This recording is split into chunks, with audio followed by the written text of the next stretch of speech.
you are, wherever you are, and whenever it is, you are catching some brainwaves coming to you from the walls of our respective basements and bedrooms, the only places our kids kind of leave us alone to get work done during the shutdown. I'm Becky Peters, joined as always by Ben Cobb, whose 6-year-old sent me a text the other day, and I almost died of happiness. It just said, "Hi, Becky." It's very simple. I thought it was from Ben, but he said it was from his daughter, Grace, and I felt so special. Just another example of how beautiful it can be to reach out to someone during quarantine. It doesn't have to be elaborate, just a little hello really puts some sunshine in my day. Well, I'm glad she did that. Yeah, she has become pretty obsessed with texting people on my phone. So if you're in my contact list, get ready for a text from Grace. We've talked a lot on this show and as a family about the importance of connection and community. And I just feel like that need is coming through more glaring than ever.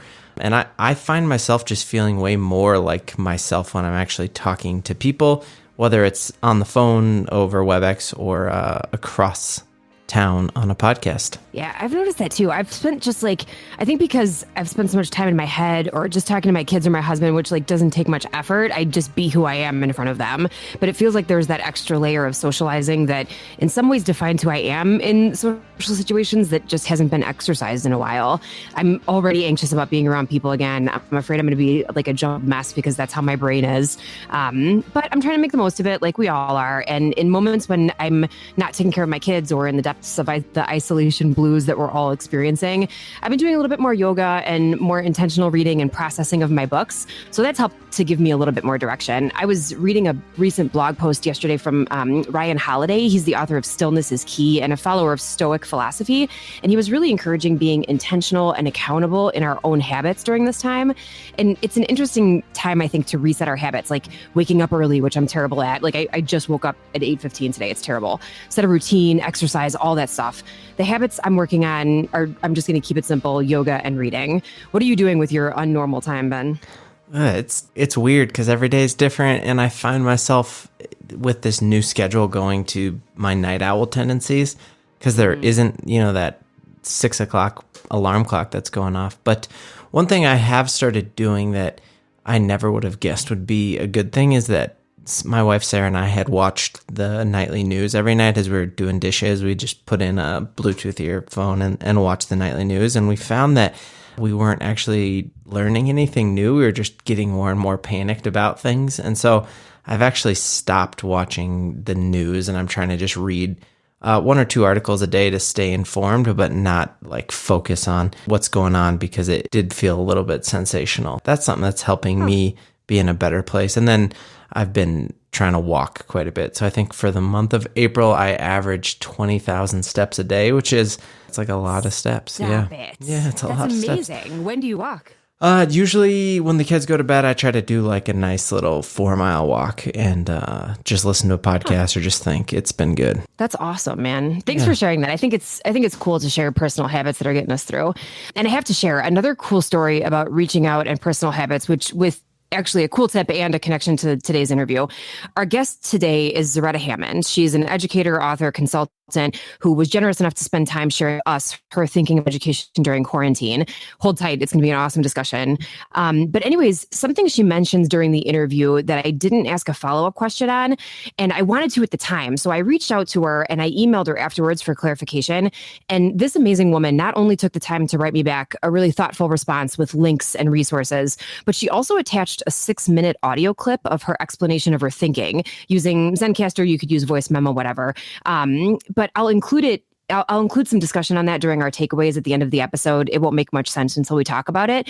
But I think the amount of care, dedication, and professional generosity that takes really just took my breath away. There's so many things about this complex world that I only understand small corners of.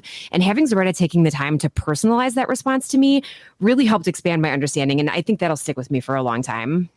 Yeah, that doesn't surprise me after talking to her to hear how generous she is with her time and with her thoughts and her brilliant mind. So that's pretty neat that you got that special 6-minute audio clip. I don't have anything from her except for this entire interview, which was phenomenal that we can't wait for you all to listen to.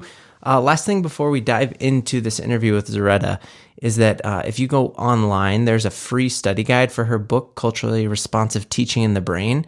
And that guide also comes with an email from Zaretta encouraging you as a reader to set an intention before you read that book. And we think that is just a great way to go ahead and hit any new learning, is to be intentional with your learning. That's why we believe in learning targets as teachers, that you need to be intentional, that nothing awesome happens by accident. That's why Henry David Thoreau said, in the end, we hit only what we aim for. So we think it's a great practice to set an intention for what you're hoping to get out of it. And so we hope before we dive into this amazing interview with Zaretta, that you as a listener set an intention. What do you hope to get out of listening to this episode? You know that this episode is with Zaretta Hammond, who is an expert on culturally responsive pedagogy, and we talk about quarantine. So think for a few seconds, what are you hoping to get out of listening here? All right, do you have one? Awesome. Well, we will dive in now. We're hoping that you come out with so much new understanding after this interview. Without further ado, here she is. Been filling quarantine time with some, I'm sure, consulting, but I've checked into a couple of those free webinars that you've done, and they've been phenomenal. And I was just curious, what have been some interesting conversations that you've been having with educators during this time? What kind of conversations have you been filling your days with?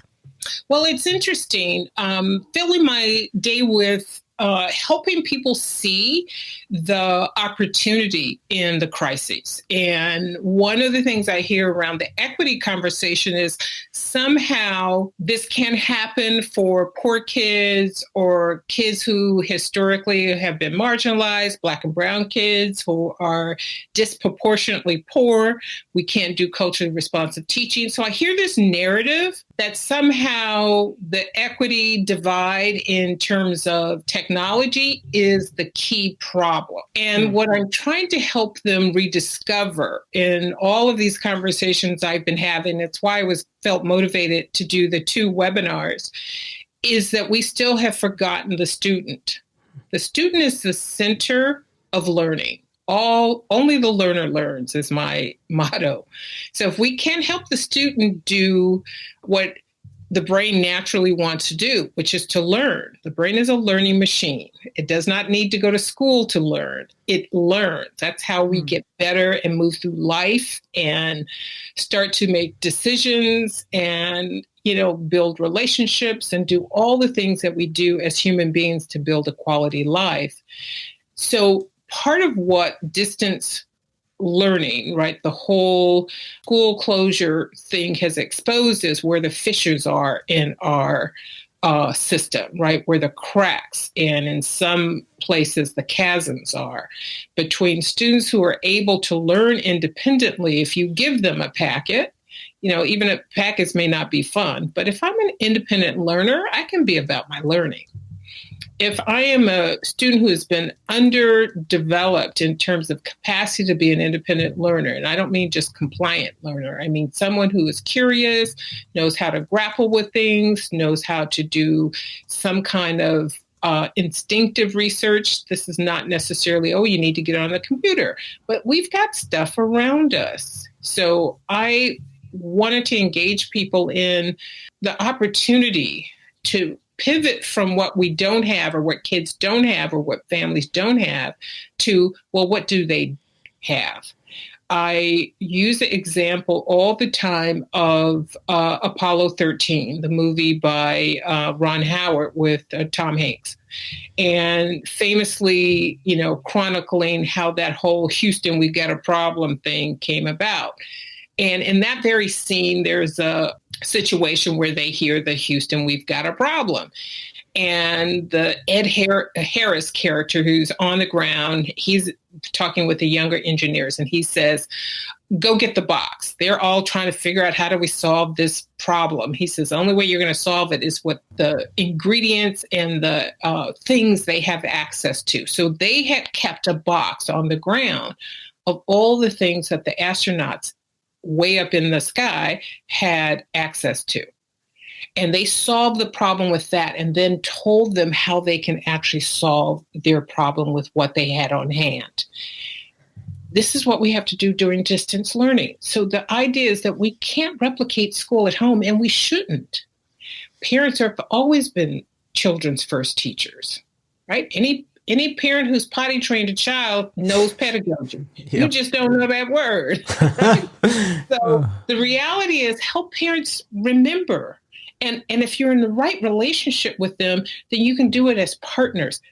Like I said, one of the biggest things for educators to see is this is uncovering, right? This is our stress test of all the relationship building stuff we keep talking about, all the cognitive, development and higher order thinking. Is that really happening in schools, or are we deluding ourselves? Because when kids are back at home, they are not able to do that in a way that supports their continuous growth. Yeah, I want to tie that into your Apollo 13 analogy, which I thought was just beautiful. Like, I feel like you could do a whole 60-minute pod on what that would look like for teachers. The ships in the air, they're not coming back down. Do you have any suggestions for what could teachers do, or how could they start that relationship with parents if they didn't have it already? Because I think that's such a great way of looking at it, like thinking about, all right, what does the parent have access to at home, and how can we, make science cooking class? What if a teacher didn't have that relationship started before we went into shelter in place? How might they develop that relationship now?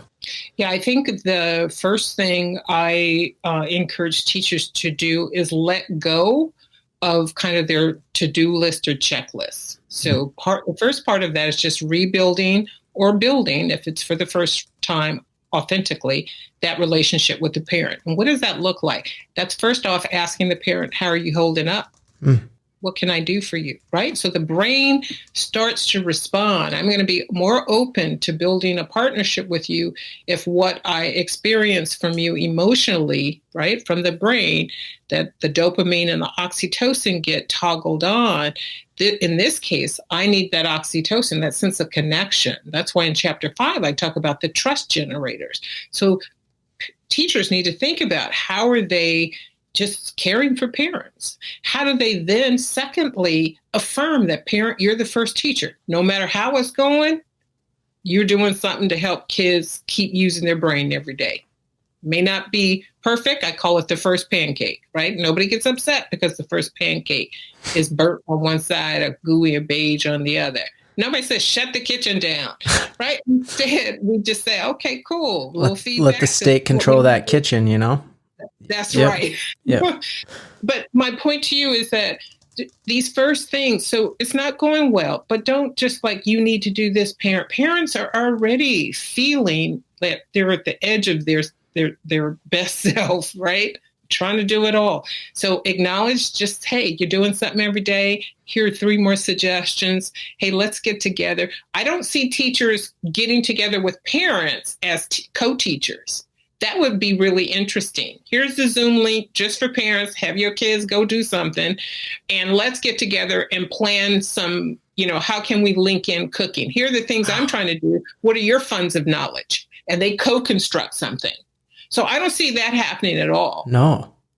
And that at the same time, the fact that it doesn't happen means we only have one way we think about parents. Parent, I want to tell you to do this. And we're doing the same thing with distance learning. Parent, here's the packet. Do this. Now parents got to figure it all out. That's not collaboration. That's not co-construction.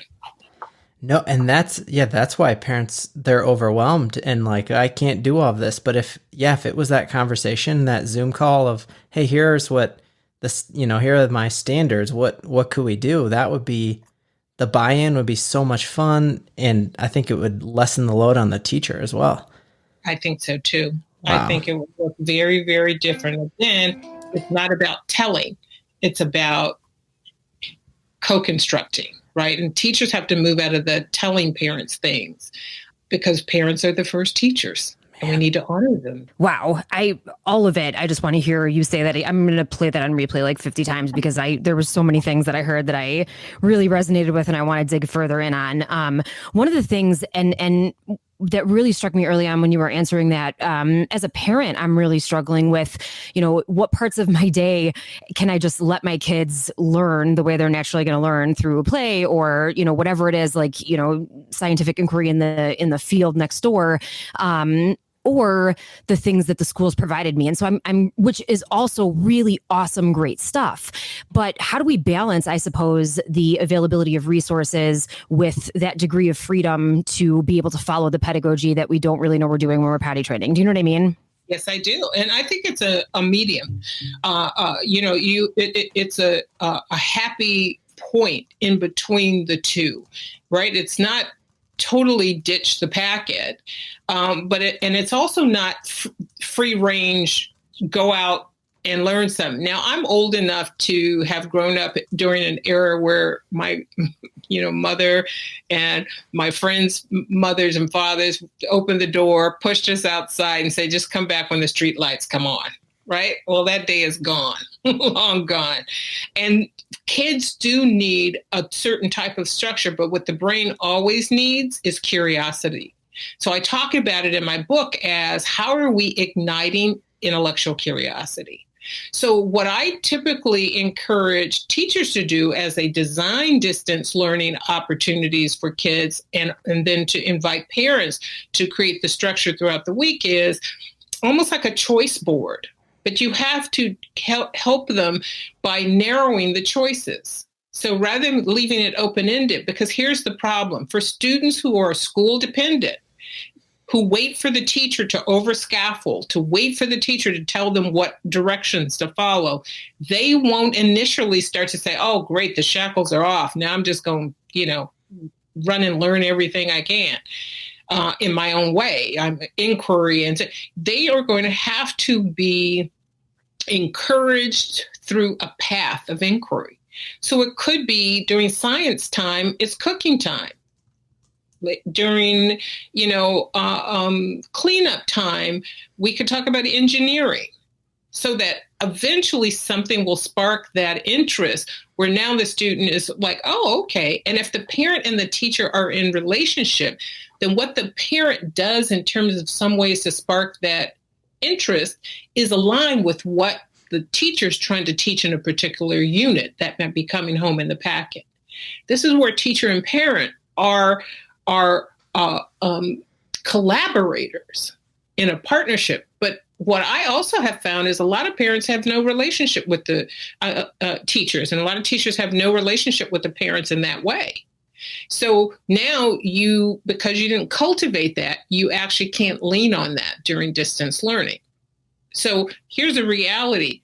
We're going to go back to school in August, September, and until there's a vaccine, we are probably going to be sheltered in place again. And that's just the harsh reality. So people are going to need to take this opportunity to see where are there places we need to strengthen when we're back together. How will we need to partner with parents in a new way? Because even that partnership that allows parents to continue and extend the learning, particularly for students who are behind, it shouldn't look like school. It should look like I'm helping the brain become curious, not compliant. And unfortunately, for lower performing kids who are disproportionately Black, brown, English learners, poor, school looks like compliance. Turn the page now. Turn to your partner and talk. Stop talking, right? All these directions. There's not a lot of freestyle, but the higher up you go and it starts to look a lot wider, those kids are having really interesting conversations. There's a low hum in the classroom. People are moving about. Nobody's being kind of policed. That's what we want for all learners.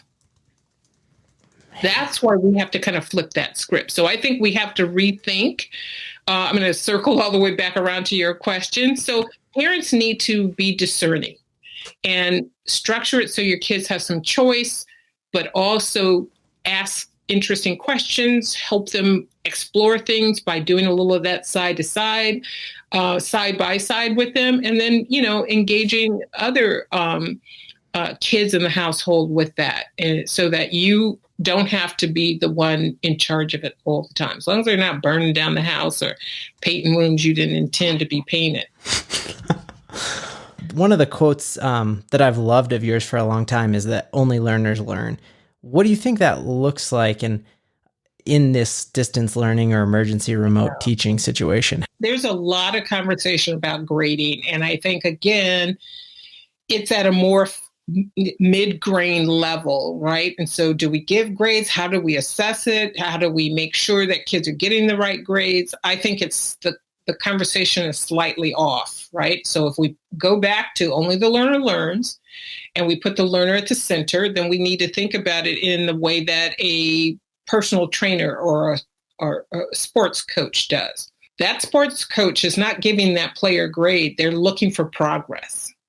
So if you can help the student and the parents, and even as a collective of educators, look for progress. What we're trying to do here is minimize learning loss. This is not the time to teach new content. This is the time for consolidation, meaning the things that we learned, we're going to go deeper with them. We're going to make deeper connections with them. We're going to learn how to get mastery in terms of skills. So there might be, new content introduced, but it's not going to be sticky. But the things that kids were practicing and learning and doing that are the overarching things, this is a great time to kind of help kids go deeper with those. So helping the student see that, oh, wow, a week ago, you could only do 2 of those types of problems. Here we are 2.5 weeks, 3 weeks down the road, and you actually can do 7. And that's what the trainer does. The trainer helps you see that whatever adjustments you're making are paying off. Ron Rickhart from Project Zero, he's the author of Making Thinking Visible and the Culture of Thinking. He talks about this as being meta-strategic. I've taught you 5 strategies. Let's look at this task. What are the best 2 for this? So that you're thinking all the time. Now, as you apply those 2 strategies, now you're paying attention to, are they actually moving me forward? So helping the students to be assessors of their own progress is a way to make grading real. I'm grading myself. Am I getting better? The reason I love to focus on that kind of formative assessment and teaching those tools to students and that way of thinking is the brain already is primed for what they call the progress principle. The more we see we're progressing, the more we're willing to do. It gives you a dopamine hit. Oh, wow, I can do 5 push-ups. Okay, then now I'm a little more motivated. But if I can't do 1, I'm going to, at a certain point, say, skip this. No more of this, right? So that's why I have a Fitbit, That's exactly why we do have Fitbit. That we know that if you know how many steps you've made in a day, you're more likely to continue making steps. But if it feels like there's no progress, then you'll stop doing it. That's just how our brain is wired. Now, here's the interesting part of that. Think about a seed. The seed is in the ground. You can come out and look at it every hour, and it looks like no progress. But if you don't understand how seeds work, then you are not going to know that that's actually happening, right? So there is a way in which we have to help students develop these skills because it's going to take time to see that progress. The first day that seed breaks through the ground, it's like, oh my goodness, and it was growing all the time. You just couldn't see it. So helping us rethink what assessment looks like in this time when students are away from us has to be around their tracking their own progress, having conversation about it.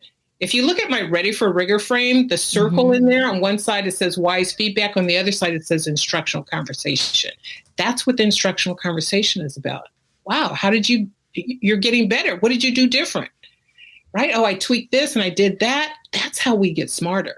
God, I can't wait to chew on all of this later. I'm really so excited to hear it back and listen to you talk about all this again. Because there's, like I said, every time you talk, there's so many different layers that I want to dig into about it. I want to go back to something you were talking about earlier. If the things that are being exposed right now, like the parent-teacher relationships not being as strong, perhaps grading and feedback not being where we need it to be, what are some of the other areas you've seen in your consulting or that you think about and are worried about that you think we'll need to kind of refocus on when and if we go back in August so that we can start doing these things better? Like, what other huge gaps are you seeing?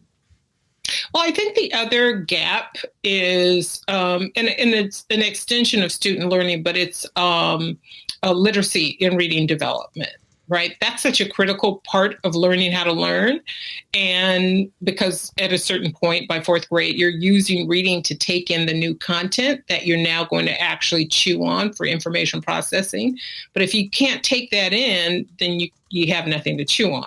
So reading and word learning, I call it word wealth, becomes a really critical thing. And how do we do that in a way that feels like it follows our natural way in which we learn about language and words, and get kids curious about word play, word consciousness, word knowledge. So that's a thing that, again, I think is very easily implemented across distance, but it means, again, that you've set it up so kids know and have the tools for that kind of curiosity about words, that kind of research around words. You can even do it in terms of helping parents. And one of the examples I gave in terms of an activity you can give to parents is the evolution of slang.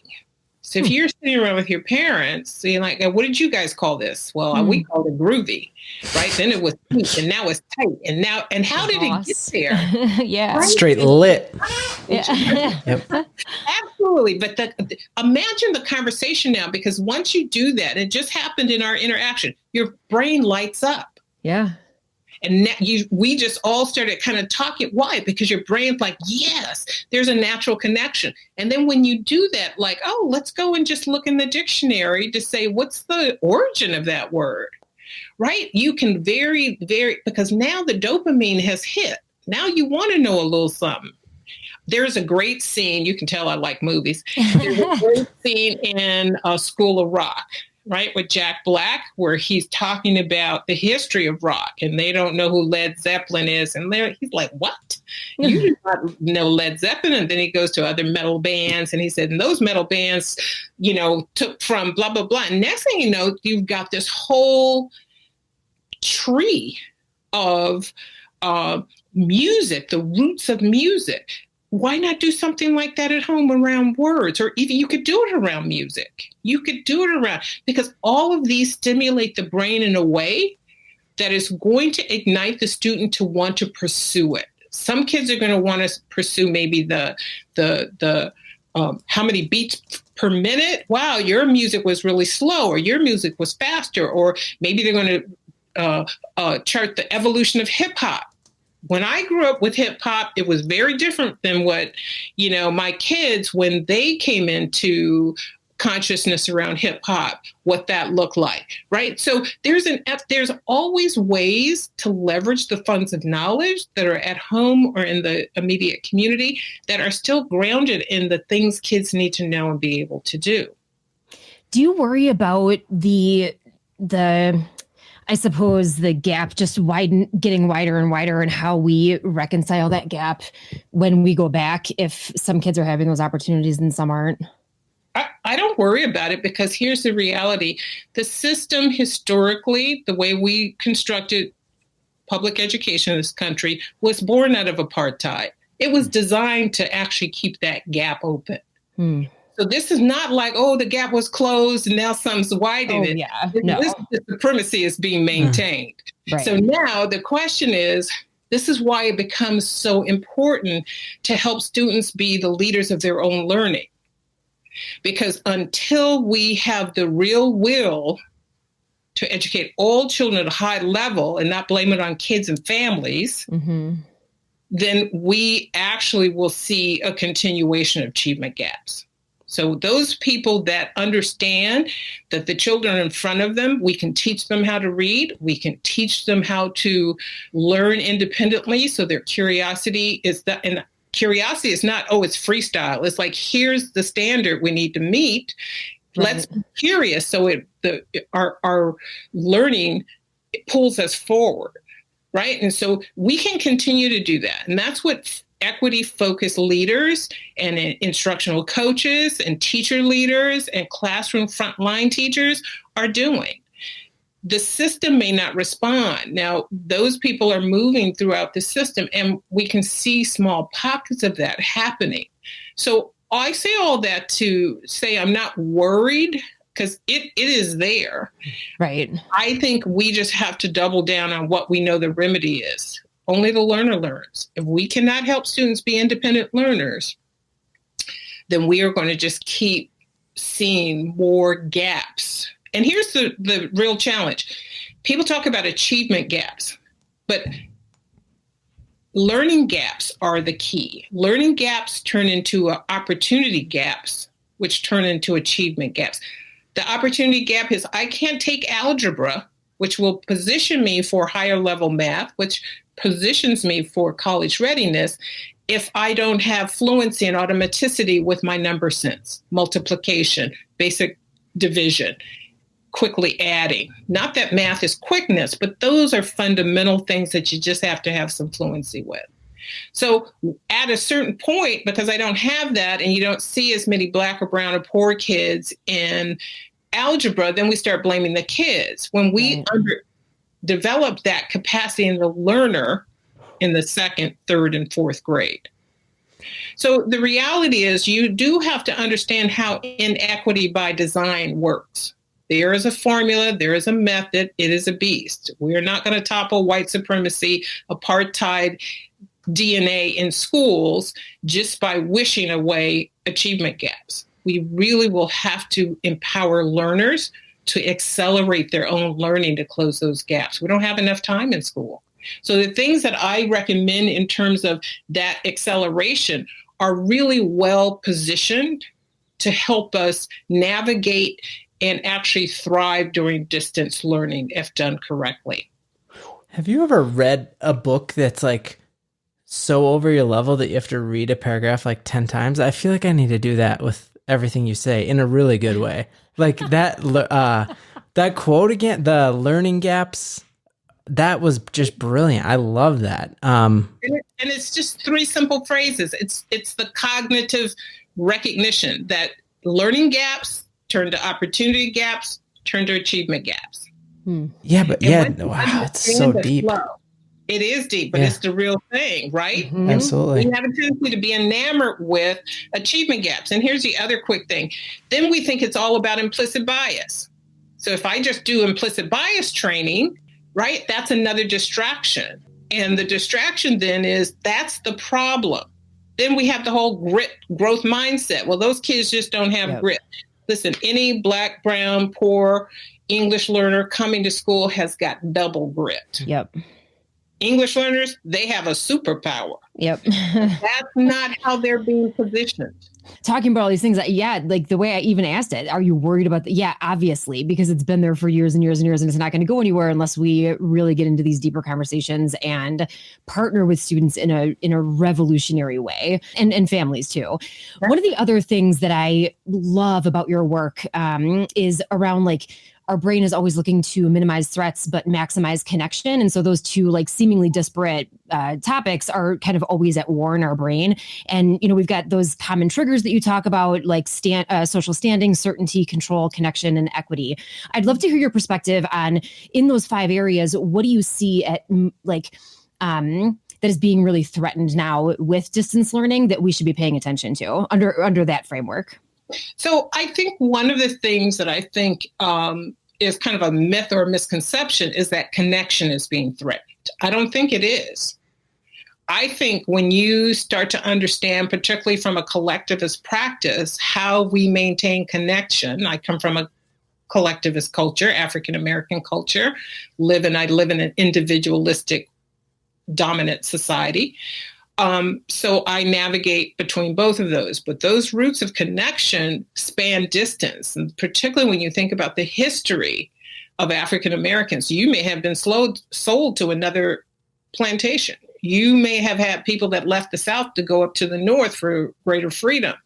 So that sense of connection during distance has always been part of collectivist practice. So I think people are, again, wanting to be more culturally responsive, but they're not actually looking at what has worked generationally for a particular group. So we need to re-examine that. So I don't think connection is the thing that is really under threat. I want to continue to put a spotlight on the opportunity, the impact that stress will have on learning. Right. So the more we keep talking about assessment and how we're going to get through the packet and grading, if this is what students are hearing, if this is what parents are hearing, it shuts down the prefrontal cortex where the working memory is, where the chewing happens. So we have to actually think about how do we minimize those threats, not just for connection, but so maximized learning can happen in the natural environment, because this is already a different thing. And it's going to take kids a minute to remember that they are natural born learners. And that's the piece. So the more we keep talking about this, is like, this is not the first time in human history we've had to reconfigure our life. And the obstacle is the way, right? The goal is hidden behind the dragon in medieval literature. Right. I was an English major. So, I remember every story. Where is the gold? And you got to go slay the dragon. So we have this new dragon in front of us that we keep thinking is the problem, but the gold is right behind it. The gift is through this challenge. And when we start to map that, not just, again, pull our hair out and gnash our teeth, but to really start to think about, what is this telling me about my relationship with my parents? How do I actually help that student get curious about that? I didn't know that child liked that. So in my webinar with the parents, one of the things that I encourage them to do is see where your child is naturally gravitating. And then within that, you can start to think about, okay, let's do something that's science related about that. Let's actually start to learn some new facts about that. So nonfiction, way too many stories. So let's learn some stuff. So we build background knowledge and schema rooted in the funds of knowledge that kids bring. Because they're in education, we say, we want to, acknowledge kids' assets. But when you ask particularly white educators, what are the assets of students of color, of English learners? They really can't name them. Well, those funds of knowledge, the stuff they know, those are the assets. And it may not be the stuff you know. And it's not always just related to race or racial politics. That if their grandmother was a healer, they probably know something about some herbs that they don't even know they know. Mm-hmm. Right? How do we draw those out over the internet? Here's the thing. This is all you can do is map where your gaps are right now. So we are not going to fix every gap we see. If you see there's a gap in, I really didn't know my family as well as I thought I did. So we're going to come back together. All you can do is continue to build the relationship. And you're going to say, next time I need to know that. And what would that look like? First 6 weeks of school, you can send a survey in which you ask parents, what are the things that you've done, right? Mm-hmm. Are you a chef? Do you fix things? Not their job, but the stuff they know. Because there are a lot of immigrant parents who may have been doctors or have specialized knowledge in their home country, but now they're here and they may be in a what someone might consider a low paying or a low wage job. So your job is not what you know. But in America, that's what we get, particularly when we start to talk about our racial politics. Right? So there's a way in which we have to upend that. That's the social justice part of this. And I think that's the hardest thing, too, because sometimes I think as teachers, we try to wrap our heads around, like, how do I discover what this kid's internal fund of knowledge is? And we think that means giving a pretest at the beginning of a unit, which is obviously not a bad idea. We need to understand what they know about that, too. But finding out that their family has a healer in it or something is a completely different kind of knowledge. Yeah. And here's the thing, Becky, is this is what should happen in the first 4 to 6 weeks of school. And the problem is in an individualistic dominant culture we're in, that looks like taking assessment versus relationship building. You can actually have people, kids map things, right? Give them some different colored Post-it notes and say, what are the funds of knowledge that you guys have? What do your grandparents know about? What do your parents know about? And sometimes the kids don't even appreciate that their parent knows about, yeah, my mom does this thing all the time. Like, that's what that is. Mm-hmm. Right. And then to even be able to see that that's the relationship building stuff. The stuff I see that people talk about as relationship building is often very shallow.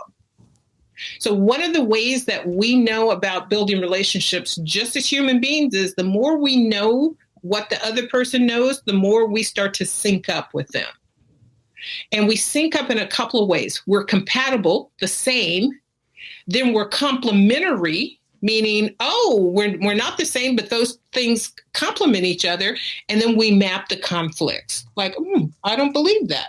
Then we have to, or I don't, value that, or wherever there's a tension or a conflict, then we have to say, is that a non-negotiable?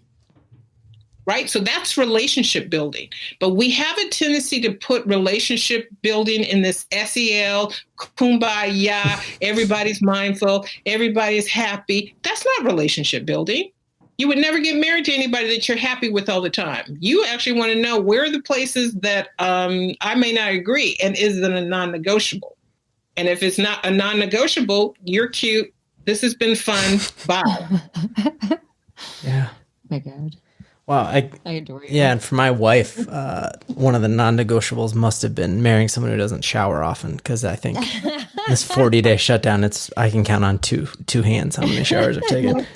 Us girls are having a real time. I actually putting on Facebook a post that is the MAC cosmetic store an essential service. Oh, that's awesome. Having a lot of Zoom calls, and I need some support. Whatever. The way you've talked about how this can reframe when we go back is just like, I want to get this episode out like tomorrow. It's so good. But then part of me is like, well, this could be a great one to be like, hey, what did we learn after this shelter in place? I mean, I've heard so often that stress stops the brain, right? Like you can't learn and be stressed. I've never actually known it in real life until this. And I was texting Becky the other day. I feel like a haze over the front of my mind when I try to think about stuff. And I just never realized, like, that's what my kids who are dealing with stressful situations have every day. And then I'm asking them to remember how many people are in Congress, Absolutely. What other lessons, go ahead, please. I think the other lesson to extract is then we move through the haze. It doesn't mean that we normalize ourselves to stress and trauma, is that there is such thing as positive stress. When we can reframe this, like let go of what's stressful is trying to maintain a non-shelter in place routine when you're sheltered in place. So when we let go of that, then we pursue a new path, which is still about learning and still about teaching, but it's going to be a new way. And it's going to be like that first pancake. First couple of times, it may not be, but we're going to actually use it as an inquiry. The brain doesn't experience inquiry as negatively stressful. It experiences inquiry as positively stressful. There's uncertainty. I don't know how this is going to come out. It's all an experiment. But we get a hit of dopamine when we get something right about that experiment. Like, that's how that works. So the question I always have with educators, and I always toss this out, where are you encouraging the brain to release dopamine? Where are you encouraging the brain to release oxytocin? Because that's what's going to counterbalance that cortisol that is the result that is producing that stress response. Well, I've had tons of dopamine come in with our conversation with you. For real. Like we could talk to you all day. This has been a nice phenomenal. Way to say it. Yeah. Yeah, really, Zaretta, I cannot thank you enough. You are so welcome. I appreciate it. I mean, honestly, and I say this all the time, and it's not a cliche to me, we are all in this together and our kids are counting on us. So the more I can do to support that, to advance the conversation, to give us practical ways of taking it beyond just talking. And I really want to encourage people to start small. One small, high leverage thing. That is how we do it. And then like a lead domino, it's going to push down the next learning domino. As long as you know when you're setting up those learning dominoes, how to get that student to push that first domino. Learning will happen no matter where the brain is. It is a learning machine. So I appreciate you guys just inviting me on to have this conversation and kind of sharing it with educators who are seriously thinking about how they can do best for their families and their students. Yeah, I know. So much fun. We'll just let you run on this last. Where can our listeners go to learn from and with you? Here's what they can do if they want to. A couple of things. The webinars, a lot of folks reached out and asked if they could use them for professional development. So I've kind of repackaged them a little with some extras, and for a small fee, they can access those. So that's awesome. A thing I wanted to make sure they knew. And they can just go to my website, crtandthebrain.com, and find out more about how to access that. The other thing is they can follow me on Twitter, and I'm trying to level up my IG game. So I'll do a little more. And just keeping the conversation going. Like I said, we're all in this together. You're the coolest. Okay, Ben, let's close up shop. What'd you learn? Well, I just loved the idea of this is a hard time right now, and that if this hard time feels totally pointless, it makes it even harder. And so thinking about like, what are some new understandings and new ways I know I need to do things when I get back to my classroom when we're together. And that kind of redeems this hard time. And so all of her discussion on how does this time apart really make our time when we come back together better, because I now understand how my relationships with parents have to be. I now understand what are some things I need to know about my students in case something like this ever happens. So it kind of just makes this time not feel as pointless if I can come away with some big lessons. And I'm already excited about when we have that first day of school planned, like you and I just doing an episode of like, what did we learn from this time apart that is going to make us better teachers? How about you, Becky? Oh, that's awesome. Well, I put that teaser in the intro that she had sent me a 6-minute audio clip. So I think I better talk about that. But anyways, I had asked her to go a little deeper when she said, if you remember an interview, she said implicit bias training is a distraction. And I was really curious about that. And I didn't dig into it enough. So I read about it for a few days and researched it, but then I reached out to her. And while I was reading, I thought I read a couple things about how, it's just not enough. It's insufficient. Like it's a cool thing to do to examine our own assumptions and biases. And it's important work, but it's also an individual approach to a societal problem. And that was a couple of things I read about it. And I kicked that off to Zaretta. But when she responded to me, she was like, yeah, it's that, but it's more. She said that often implicit bias training is the only thing or the main thing offered to teachers in situations like this when we realize that we're underserving different populations of students. And what she encourages is that it has to be more about a deeper understanding and racial literacy as a society. Like when we're facing our own understanding of achievement gaps, it's not just unconscious racism that we're putting on the kid. It's about the inequity and how it's hardwired into our schools and our structures and our systems. And we need to understand how those mechanisms work. And also she talked about, again, how those learning gaps turn into opportunity gaps, which turn into achievement gaps. And we've all been led to believe, I think sometimes, or how she put it, that we can make a dent in all of this by doing the inside out work of examining our own biases, but that's clearly not enough. She also pointed me to an interview that she had done with Jim Knight on Facebook just recently that I'll link in show notes. It's another hour of just the two of them talking about all of these topics. It's really, really good.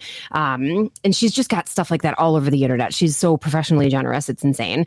So another thing I really loved that she talked about is how we need to shift how we look at things. Like how if we plant a seed, we'll think that it's not doing anything for days and days or weeks and weeks. But really it's making a lot of changes. So how can we look at our students differently like that? I thought that was really powerful too.